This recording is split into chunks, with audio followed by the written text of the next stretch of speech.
بسم اللہ الرحمن الرحیم رب یسر ولا تعسر واتمم بالخیر۔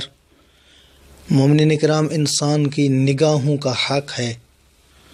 ان نگاہوں کو کہاں پر استعمال کرنا ہے اور کہاں پر استعمال نہیں کرنا ہے، کس طرح سے اس کو استعمال کرنا ہے، اس حوالے سے امام زین العابدین علیہ السلام فرماتے ہیں وَأَمَّا حَقُّ بَصَرِكَ فَغَضُّهُ أَمَّا لَا يَحِلُّ لَكَ۔ فرماتے ہیں کہ انسان کی نگاہ کا حق یہ ہے کہ انسان ہر اس چیز سے اپنی نگاہیں جھکا لے کہ جو اس کے لیے حلال نہیں ہے، نامحرم رشتے کو نہ دیکھے، حرام کی نگاہ سے اپنی آنکھوں کو بچائے، مغنیات، رقاصہ اور مختلف قسم کے لغویات کے جو پروگرام آج کل اویلیبل ہیں، ہر انسان کے پاس آسانی سے رسائی موجود ہے، انسان اپنی آنکھوں کو ان تمام چیزوں سے بچائے۔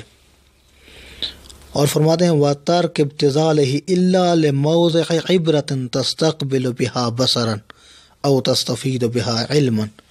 فرماتے ہیں کہ فقط اور فقط اپنی نگاہوں کو اگر استعمال کرتا ہے تو ایسی جگہ پر استعمال کرے کہ جہاں پر دیکھنا ضروری ہے یا جہاں پر کوئی علمی استفادہ کیا جا سکتا ہے، ہر اس چیز کو دیکھے کہ جو اس کے علم کے اندر اضافے کا سبب بنتی ہے۔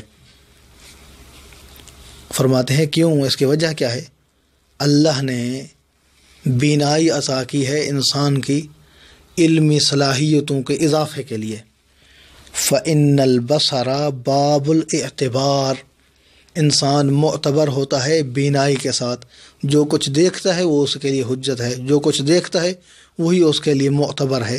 فرماتے ہیں بینائی انسان کے اعتبار کا دروازہ ہے، تو اس لیے اس بینائی کی طاقت کا صحیح استعمال کرنا چاہیے، اور اس کا حق ہے کہ اس کو غلط چیزوں کے اندر اور غلط نگاہوں میں استعمال نہیں کیا جائے۔